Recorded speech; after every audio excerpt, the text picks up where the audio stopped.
Dear friends, welcome to SLS Academy. നമ്മൾ നോക്കുന്നത് 2003 മുതൽ 2017 വരെ നടന്ന LDC എക്സാമിന് കേരളവുമായി ബന്ധപ്പെട്ട ചോദിച്ച ചോദ്യങ്ങളുടെ രണ്ടാം ഭാഗത്തിലേക്കാണ് പോകുന്നത്.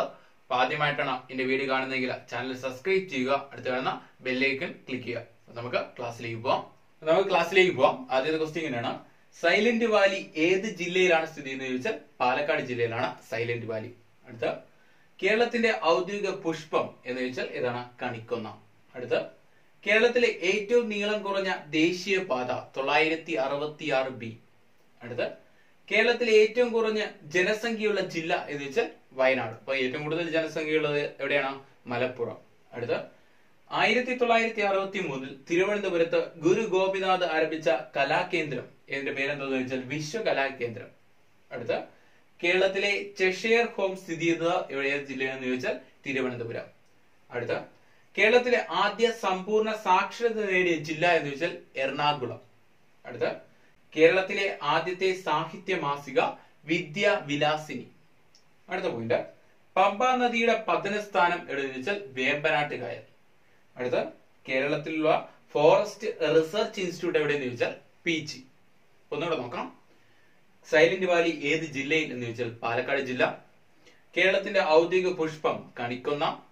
കേരളത്തിലെ ഏറ്റവും നീളം കുറഞ്ഞ ദേശീയപാത 966B. കേരളത്തിലെ ഏറ്റവും കുറഞ്ഞ ജനസംഖ്യയുള്ള ജില്ല വയനാട്. 1963 തിരുവനന്തപുരം ഗുരു ഗോപിനാഥ് ആരംഭിച്ച കലാകേന്ദ്രത്തിന്റെ പേര് എന്താണെന്ന് ചോദിച്ചാൽ വിശ്വകലാകേന്ദ്രം. കേരളത്തിലെ ചെഷയർ ഹോം സ്ഥിതി ചെയ്യുന്നത് എവിടെയെന്ന് ചോദിച്ചാൽ തിരുവനന്തപുരം ജില്ലയില്. അടുത്ത കേരളത്തിലെ ആദ്യ സമ്പൂർണ്ണ സാക്ഷരത നേടിയ ജില്ലയാണ് എറണാകുളം. അടുത്ത കേരളത്തിലെ ആദ്യ സാഹിത്യ മാസിക എന്ന് ചോദിച്ചാൽ വിദ്യാവിലാസിനി. അടുത്ത പമ്പാ നദിയുടെ പതനസ്ഥാനം എവിടെയെന്ന് വെച്ചാൽ വേമ്പനാട്ട് കായൽ. അടുത്ത കേരളത്തിലുള്ള ഫോറസ്റ്റ് റിസർച്ച് ഇൻസ്റ്റിറ്റ്യൂട്ട് എവിടെയെന്ന് വെച്ചാൽ പീച്ചി. അടുത്ത പോയിന്റ്: കേരളത്തിലെ രാജ്യരക്ഷാ വകുപ്പിന്റെ കീഴിലുള്ള വിമാനത്താവളമാണ് കൊച്ചി വിമാനത്താവളം. അടുത്ത കേരളത്തിലെ ആദ്യ ബാങ്ക് ഏതെന്ന് ചോദിച്ചാൽ നെടുങ്കാടി ബാങ്കാണ്. അടുത്ത കേരളത്തിലെ ഏറ്റവും വലിയ താലൂക്ക് ദേവികുളം താലൂക്ക്. അടുത്ത വയനാട് ജില്ലയിലെ നിയമസഭാ മണ്ഡലങ്ങളുടെ എണ്ണം എത്രയാണെന്ന് ചോദിച്ചാൽ 3. കേരളത്തിലെ ആകെ നിയമസഭാ മണ്ഡലങ്ങളുടെ എണ്ണം 140. മറന്നു പോരുത്. എന്നാൽ നിയമസഭാ അംഗങ്ങൾ എന്നാണ് ചോദ്യമെങ്കിൽ എത്രയാണ്? 141. അടുത്ത മൂഷിക വംശത്തിൽ പരാമർശിക്കുന്ന കേരളത്തിലെ പ്രദേശമാണ് കോലത്തുനാട്. അടുത്ത ഇന്ത്യയിലെ ആദ്യ വ്യവഹാരരഹിത ഗ്രാമമാണ് വരവൂർ. അടുത്ത കേരള സർവകലാശാലയിൽ നിന്ന് സംഗീതത്തിൽ ഡോക്ടറേറ്റ് ആദ്യമായി നേടിയത് ആരെന്ന് ചോദിച്ചാൽ ഡോക്ടർ CK രേവമ്മ. അടുത്ത പോയിന്റ്: കേന്ദ്ര തോട്ടവിള ഗവേഷണ കേന്ദ്രം സ്ഥിതി ചെയ്യുന്നത് എവിടെയെന്ന് ചോദിച്ചാൽ കാസർഗോഡ്. അടുത്ത മധ്യകാല കേരളത്തിൽ സംഗീതത്തിനും ദേശത്തിനും സുരക്ഷിതത്വം ഉറപ്പുവരുത്തുന്നതിനുള്ള പോർവീരന്മാരുടെ സംഘമാണ് ചങ്ങാതം എന്നറിയപ്പെടുന്നത്. അടുത്ത കോഴിക്കോട് ജില്ലയിലെ കോളാവിപ്പാലം എന്തിനു പ്രശസ്തം എന്ന് വെച്ചാൽ കടലാമകളുടെ വിഹാര കേന്ദ്രമാണ് കോളാവിപ്പാലം. ഒന്നുകൂടെ നോക്കാം. കേരളത്തിലെ രാജ്യരക്ഷാ വകുപ്പിന്റെ കീഴിലുള്ള വിമാനത്താവളമാണ് കൊച്ചി വിമാനത്താവളം. കേരളത്തിലെ ആദ്യ ബാങ്ക് നെടുങ്കാടി ബാങ്ക്. കേരളത്തിലെ ഏറ്റവും വലിയ താലൂക്ക് ദേവികുളം താലൂക്ക്. വയനാട് ജില്ലയിലെ നിയമസഭാ മണ്ഡലങ്ങളുടെ എണ്ണം 3. മൂഷിക വംശത്തിൽ പരാമർശിക്കുന്ന കേരളത്തിലെ പ്രദേശം കോലത്തുനാട്. ഇന്ത്യയിലെ ആദ്യത്തെ വ്യവഹാരരഹിത ഗ്രാമം വരവൂർ. കേരള സർവകലാശാലയിലെ സംഗീതത്തിൽ ഡോക്ടറേറ്റ് ആദ്യമായി നേടിയത് ആരെന്ന് വെച്ചാൽ ഡോക്ടർ CK രേവമ്മ. കേന്ദ്ര തോട്ടവിള ഗവേഷണ കേന്ദ്രം സ്ഥിതി ചെയ്യുന്നത് എവിടെയെന്ന് വെച്ചാൽ കാസർഗോഡ്. മധ്യകാല കേരളത്തിൽ സംഗീതത്തിനും ദേശത്തിനും സുരക്ഷിതത്വം ഉറപ്പുവരുത്തുന്ന പോർവീരന്മാരുടെ സംഘമാണ് ചങ്ങാതം എന്നറിയപ്പെടുന്നത്. അടുത്ത കോഴിക്കോട് ജില്ലയിലെ കോളാവിപ്പാലം എന്തിനു പ്രശസ്തം എന്ന് ചോദിച്ചാൽ കടലാമകളുടെ വിഹാര കേന്ദ്രം. അടുത്ത പോയിന്റ്: കേരളത്തിലേക്ക് ചെങ്കടലിൽ കൂടി എളുപ്പ വഴി കണ്ടുപിടിച്ചതാണെന്ന് ചോദിച്ചാൽ ഹിപ്പാലസ് ആണ്. വർഷം AD 45. അടുത്ത വംശനാശം സംഭവിച്ചുകൊണ്ടിരിക്കുന്ന വരയാടുകളുടെ അപൂർവ ആവാസ കേന്ദ്രങ്ങളിൽ ഒന്നാണ് ഏത്? ഇരവികുളം.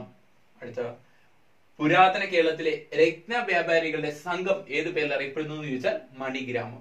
അടുത്ത പോയിന്റ്: മലയാളത്തിലെ ആദ്യ വർത്തമാന പത്രം രാജ്യ സമാചാരം. അടുത്ത പുൽത്തൈല ഗവേഷണ കേന്ദ്രം ഏതെന്ന് ചോദിച്ചാൽ ഓടക്കാലി. പുൽത്തൈല ഗവേഷണ കേന്ദ്രം ഏതാണ്? ഓടക്കാലി. ക്ലിയർ? അടുത്ത കുറ്റ്യാടി ജലവൈദ്യുത പദ്ധതി ഏത് ജില്ലയിൽ എന്ന് ചോദിച്ചാൽ കോഴിക്കോട് ജില്ല. കുമരകം ഏത് കായലിന്റെ തീരത്താണെന്ന് ചോദിച്ചാൽ വേമ്പനാട്ട് കായൽ. ഏതാണ്? വേമ്പനാട്ട് കായൽ. ക്ലിയർ ആണോ? എവിടെയാണ്? വേമ്പനാട്ട് കായലാണ് കായലിന്റെ തീരത്താണ്. ഏത്? കുമരകം. കുമരകം ഏത് കായലിന്റെ തീരത്താണ്? വേമ്പനാട്ട് കായൽ. അടുത്ത് പഴശ്ശിരാജ മ്യൂസിയം എവിടെ സ്ഥിതി എന്ന് ചോദിച്ചാൽ കോഴിക്കോട്. അടുത്ത് കേരളത്തിലെ ഏറ്റവും വലിയ പീഠഭൂമിയാണ് വയനാടൻ പീഠഭൂമി. അടുത്ത് കേരളത്തിലെ ആദ്യ സമ്പൂർണ്ണ കമ്പ്യൂട്ടർവൽകൃത ജില്ലാ കളക്ടറേറ്റ് എന്ന് വെച്ചാൽ പാലക്കാട്. അടുത്ത പോയിന്റ് കേരളത്തിലെ ഔദ്യോഗിക മത്സ്യം എന്ന് വെച്ചാൽ കരിമീൻ. ഒന്നുകൂടെ നോക്കാം. കേരളത്തിലേക്ക് ചെങ്കടലിൽ കൂടി എളുപ്പ വഴി കണ്ടുപിടിച്ചതായിരുന്നു ചോദിച്ചാൽ ഹിപ്പാലസ് AD 45. അടുത്ത വംശനാശം സംഭവിച്ചുകൊണ്ടിരിക്കുന്ന വരയാടുകളുടെ അപൂർവ ആവാസ കേന്ദ്രങ്ങളിൽ ഒന്നാണ് ഏതാണ്? ഇരവികുളം. പുരാതന കേരളത്തിലെ രത്ന വ്യാപാരികളുടെ സംഘമാണ് അറിയപ്പെടുന്ന മണിഗ്രാമം. മലയാളത്തിലെ ആദ്യ വർത്തമാന പത്രം എന്ന് വെച്ചാൽ രാജ്യസമാചാരം. 1847 പുറത്തിറങ്ങുന്നത്. ഇല്ലിക്കുന്ന ബംഗ്ലാവ് എവിടെയാണ്? തലശ്ശേരി, കണ്ണൂർ. അടുത്ത പുൽത്തേയില ഗവേഷണ കേന്ദ്രം എന്ന് വെച്ചാൽ ഓടക്കാലി. അടുത്ത കുറ്റ്യാടി ജലവൈദ്യുത പദ്ധതി ഏത് ജില്ലയിൽ എന്ന് ചോദിച്ചാൽ കോഴിക്കോട്. അടുത്ത് കുമരകം ഏത് കായലിന്റെ തീരത്തെന്ന് ചോദിച്ചാൽ വയനാട്. അടുത്ത് പഴശ്ശിരാജ മ്യൂസിയം എവിടെയാണെന്ന് ചോദിച്ചാൽ കോഴിക്കോട്. അടുത്ത കേരളത്തിലെ ഏറ്റവും വലിയ പീഠഭൂമി വയനാടൻ പീഠഭൂമി. കേരളത്തിലെ ആദ്യ സമ്പൂർണ്ണ കമ്പ്യൂട്ടർവൽകൃത ജില്ലാ കളക്ടറേറ്റ് എന്ന് ചോദിച്ചാൽ പാലക്കാട്. അടുത്ത പോയിന്റ് കേരളത്തിലെ ഔദ്യോഗിക മത്സ്യം എന്ന് ചോദിച്ചാൽ കരിമീൻ. അടുത്ത പോയിന്റ് കേരളത്തിലെ ആദ്യത്തെ ബാല ഗ്രാമപഞ്ചായത്ത് എന്ന് ചോദിച്ചാൽ ഏതാണ്? നെടുമ്പാശ്ശേരി. അടുത്ത കേരള സർക്കാർ 2004 ആരംഭിച്ച ഇൻഫോ പാർക്ക് സ്ഥിതി ചെയ്യുന്നത് എവിടെയെന്ന് ചോദിച്ചാൽ കൊച്ചിയിലാണ്. അടുത്ത പ്രാചീന കേരളം ഉൾപ്പെടുന്ന പ്രദേശങ്ങൾ ഭരിച്ചിരുന്ന രാജവംശമാണ് ചേരന്മാർ. നെഹ്റു ട്രോഫി വള്ളംകളി നടക്കുന്ന കായൽ എന്ന് വെച്ചാൽ പുന്നമടക്കായൽ. നെഹ്റു ട്രോഫി വള്ളംകളി ആരംഭിച്ച വർഷം ഏതാണ്? 1952 മുതലാണ് ആരംഭിച്ചത്. അടുത്ത കേരളത്തിലെ പടിഞ്ഞാറോട്ട് ഒഴുകുന്ന നദികൾ എത്രയെന്ന് വെച്ചാൽ 41. അങ്ങനെയാണെങ്കിൽ കിഴക്കോട്ട് ഒഴുകുന്ന ഏതൊക്കെയാണ്? കിഴക്കോട്ട് ഒഴുകുന്ന 3 നദികളാണ്. ഏതൊക്കെയാണ്? കബനി, ഭവാനി, പാമ്പാർ. അടുത്ത കേരളത്തിലെ ഏറ്റവും കൂടുതൽ നെല്ല് ഉൽപ്പാദിപ്പിക്കുന്ന ജില്ല പാലക്കാട്. കേരള സ്റ്റേറ്റ് ഹാൻഡിക്രാഫ്റ്റ് കോർപ്പറേഷന്റെ ആസ്ഥാനം എവിടെ ചോദിച്ചാൽ തിരുവനന്തപുരം. കേരള സംസ്ഥാനം നിലവിൽ വന്ന വർഷം 1956 നവംബർ 1 കേരള പിറവി എന്നറിയപ്പെടുന്നു. കേരളത്തിലെ ഏറ്റവും വലിയ ജലസേചന പദ്ധതി എവിടെ സ്ഥിതി എന്ന് ചോദിച്ചാൽ കൊല്ലം ജില്ല. കല്ലടയാണ് ജലസേചന പദ്ധതി. കേരളത്തിലെ ക്ഷീര കർഷകരുടെ സഹകരണ സ്ഥാപനം ഏത് പേരിൽ അറിയപ്പെടുന്നു പറഞ്ഞാൽ മിൽമ. അടുത്തത് കേരളത്തിലെ ഏറ്റവും കൂടുതൽ ഗിരിവർഗക്കാരുള്ള ജില്ല എന്ന് വെച്ചാൽ വയനാട് ജില്ല. ഒന്നുകൂടെ നോക്കാം. കേരളത്തിലെ ആദ്യത്തെ ബാല ഗ്രാമപഞ്ചായത്ത് നെടുമ്പാശ്ശേരി. കേരള സർക്കാർ 2004 ആരംഭിച്ച ഇൻഫോ പാർക്ക് സ്ഥിതി ചെയ്യുന്നത് എവിടെയെന്ന് വെച്ചാൽ കൊച്ചി. പ്രാചീന കേരളം ഉൾപ്പെടുന്ന പ്രദേശങ്ങൾ ഭരിച്ചിരുന്ന രാജവംശം ചേരന്മാർ. നെഹ്റു ട്രോഫി വള്ളംകളി നടക്കുന്ന കായൽ പുന്നമടക്കായൽ. കേരളത്തിലെ പടിഞ്ഞാറോട്ട് ഒഴുകുന്ന നദികൾ എത്രയാണെന്ന് ചോദിച്ചാൽ 41. കിഴക്കോട്ട് ഒഴുകുന്ന 3. ആകെ നദികളുടെ എണ്ണം 44. കേരളത്തിലെ ഏറ്റവും കൂടുതൽ നെല്ല് ഉൽപ്പാദിപ്പിക്കുന്ന ജില്ല പാലക്കാട്. കേരള സ്റ്റേറ്റ് ഹാൻഡിക്രാഫ്റ്റ് കോർപ്പറേഷന്റെ ആസ്ഥാനം എവിടെയെന്ന് വെച്ചാൽ തിരുവനന്തപുരം. കേരള സംസ്ഥാനം നിലവിൽ വന്ന വർഷം 1986 നവംബർ 1. കേരളത്തിലെ ഏറ്റവും വലിയ ജലസേചന പദ്ധതി എവിടെ സ്ഥിതി എന്ന് ചോദിച്ചാൽ കൊല്ലം ജില്ലയിൽ. കേരളത്തിലെ ക്ഷീര കർഷകരുടെ സഹകരണ സംഘം ഏത് പേരിൽ അറിയപ്പെടുന്നു എന്ന് ചോദിച്ചാൽ മിൽമ. കേരളത്തിലെ ഏറ്റവും കൂടുതൽ ഗിരിവർഗക്കാരുള്ള ജില്ല വയനാട് ജില്ല. അടുത്ത പോയിന്റ് കേരളത്തിന്റെ നെല്ലറ എന്നറിയപ്പെടുന്നത് കുട്ടനാട്. സൈലന്റ് വാലി ദേശീയ ഉദ്യാനമായി പ്രഖ്യാപിച്ച പ്രധാനമന്ത്രി ആരെന്ന് വെച്ചാൽ ഇന്ദിരാഗാന്ധി. എന്നാൽ ഉദ്ഘാടനം ചെയ്ത ആരെന്ന് വെച്ചാൽ ആരാണ്? രാജീവ് ഗാന്ധി. അടുത്ത ഉണ്ണായി വാര്യർ സ്മാരകം കേരളത്തിൽ എവിടെയാണ് സ്ഥിതി എന്ന് ചോദിച്ചാൽ ഇരിങ്ങാലക്കുട. അടുത്ത കണ്ണൂരിലെ സെന്റ് ആഞ്ചലോ കോട്ട നിർമ്മിച്ച വിദേശ ശക്തി ആരെന്ന് ചോദിച്ചാൽ പോർച്ചുഗീസുകാർ. അടുത്ത കേരളത്തിലെ ഏറ്റവും കൂടുതൽ ഫാക്ടറികളുള്ള ജില്ല എന്ന് വെച്ചാൽ എറണാകുളം ജില്ലയാണ്. അടുത്ത കേരളത്തിൽ ആദ്യമായി പട്ടികവർഗ വനിതാ ജില്ലാ പഞ്ചായത്ത് പ്രസിഡന്റ് ആയത് ഏത് ജില്ലയിലെന്ന് ചോദിച്ചാൽ ഏതാണ്? വയനാട് ജില്ലയിലാണ്. അങ്ങനെ കേരളത്തിലെ ജില്ലാ പഞ്ചായത്തുകളുടെ എണ്ണം എത്രയാണ്?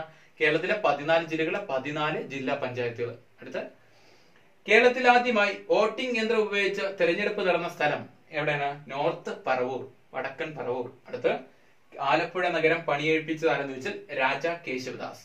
അടുത്ത പോയിന്റ് പത്തനംതിട്ട ജില്ല രൂപീകരണത്തിന് മുൻകൈ എടുത്തത് ആരെന്ന് ചോദിച്ചാൽ KK നായർ.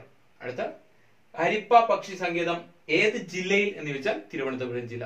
ഒന്നുകൂടെ നോക്കാം. കേരളത്തിലെ നെല്ലറ എന്നറിയപ്പെടുന്നത് കുട്ടനാട്. സൈലന്റ് വാലിയെ ദേശീയോദ്യാനമായി പ്രഖ്യാപിച്ച പ്രധാനമന്ത്രി ഇന്ദിരാഗാന്ധി. ഉണ്ണായി വാര്യർ സ്മാരക സ്ഥിതി ചെയ്യുന്നത് എവിടെയാണെന്ന് ചോദിച്ചാൽ ഇരിങ്ങാലക്കുട.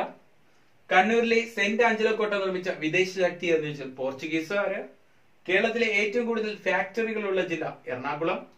കേരളത്തിലെ ആദ്യമായി പട്ടികവർഗ വനിതാ ജില്ലാ പഞ്ചായത്ത് പ്രസിഡന്റ് ഏത് ജില്ലയിലാണെന്ന് ചോദിച്ചാൽ വയനാട് ജില്ല.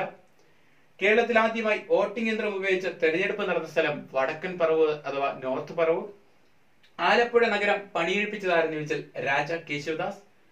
അടുത്ത പത്തനംതിട്ട ജില്ലയുടെ രൂപീകരണത്തിന് മുൻകൈയെടുത്തതാരെന്ന് ചോദിച്ചാൽ കെ നായർ.